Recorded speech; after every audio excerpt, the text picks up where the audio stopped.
I know that you've talked to us before, and it's quite public about our big initiative around the Smarter Planet.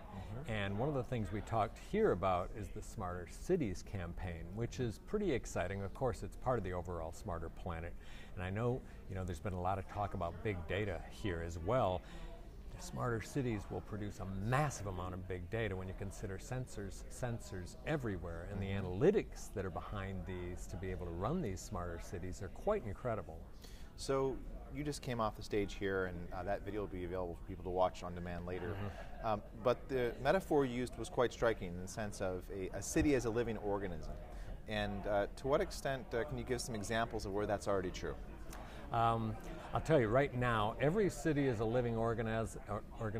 It may just not be working so well. Okay. In fact, there are a lot of different things within the city that aren't really coordinated. So we're working with a lot of different cities for little bits here and there, Dubuque, Iowa, and I'll say those little bits all starting to become integrated. One of my favorites I just learned about in Washington, D.C., there's water issues everywhere. And in D.C., they've discovered that the pipes that are way below the city aren't being monitored, and they don't even know about the flow of the water. And so they've just implemented, it's the District of Columbia Water and Sewer Authority has just implemented a system where they're looking at the flow of all of those different pipes with geospatial information, with weather information, and running analytics around it to find out how their water system is flowing in the city. Now that's just water, and they'll eventually start to integrate with transportation and all the other different parts of the city. So it's happening all over the place, little by little, and then it's the integration of all of those that's really what's going to make it into a single organism. So we're discussing things from the data frame here at the summit, and certainly getting into this discussion with James Glick earlier on, he talked about the information. We're living in an exaflood, right? And certainly sensors are going to add much more data to that as too.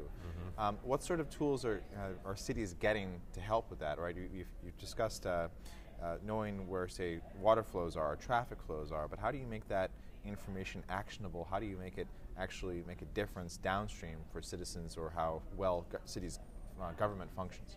Yeah, first is the collection of the information. Sensors everywhere.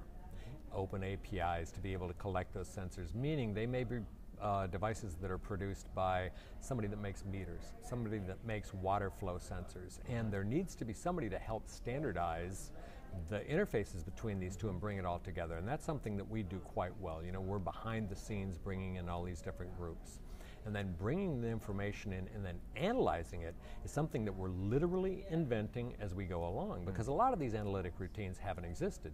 We do predictive analytics around things like weather, for example, but we've never integrated weather with sewer flow, with cities, etc. So that integration and the analytics, we've purchased $14 billion worth of acquired.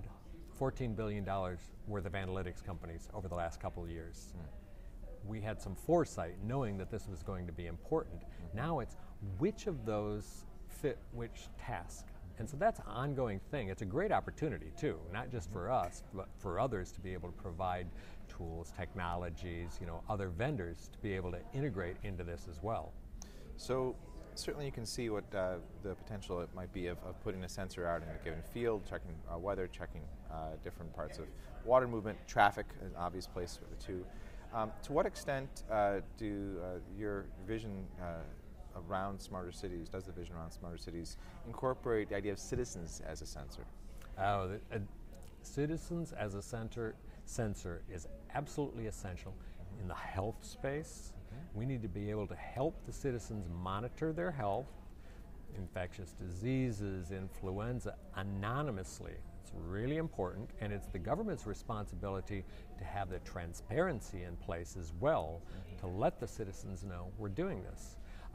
Auto insurance companies right now offer up the ability to monitor your car, monitor your driving habits, where you drive to, and they decrease your rates. Now they have to be very upfront with what they're going to gather as far as information.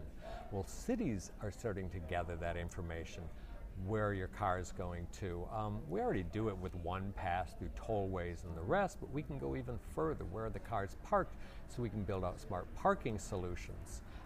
So the people start to give the input, and we're running a lot of analytics on what the constituents are saying about their politicians. So there has to be that openness in politics as well. So even the social web gets involved to drive politicians to tell them what to do. In fact, those politicians that aren't taking advantage of the social web right now really should get moving forward, as you well know. Yeah. Yeah. Well, I live and report out of D.C., so you can certainly see how adept or even engaged politicians are in that extra layer of conversation. It's very hard to ignore it. Yeah, now. absolutely. And unfortunately for some of them, they've made mistakes there that then ramify offline as well. So last question. The discussions around technology, data, analytics, they can be a little bit abstract. They're really important here in the context of the summit, but when it comes home to individual citizens, it's harder to make it resonate. And the number one thing that you keep hearing in government and IT right now is cost savings, right? That if you could freeze the IT budget, we need to do more with less.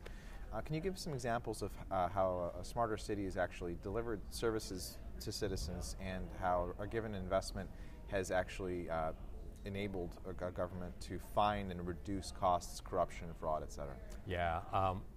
Energy is certainly one, to be able to help me monitor my energy. And I see on my meter how much I'm spending throughout the day. Utilities, although not necessarily the governments themselves. I live in Austin, Texas. We had our worst drought ever in history, our hottest summer ever in history, and yet I can monitor my home. Our utility companies, can monitor my home, adjust my air conditioning by a few degrees. They give me a discount on my bill to do this, and we only experienced, I did, one brownout, an hour of controlled outage planned in the worst heat in history. I think we went like 70 days over 100 degrees, right? So there's a benefit there, certainly. The benefits of transportation, so that we don't duplicate efforts, so that we route our transportation more efficiently. Dropping off supplies off the back of the truck at the right times is something that retailers have done, but cities haven't. Load the trucks appropriately. All of those things, there's waste all over. Every city will admit it, and it's because there's duplicate efforts between water and sewer, et cetera, and so they need to be run together as a single entity, and there's definitely going to be reduced cost there. Okay. Well, thanks again for the insight into smarter cities and stopping by.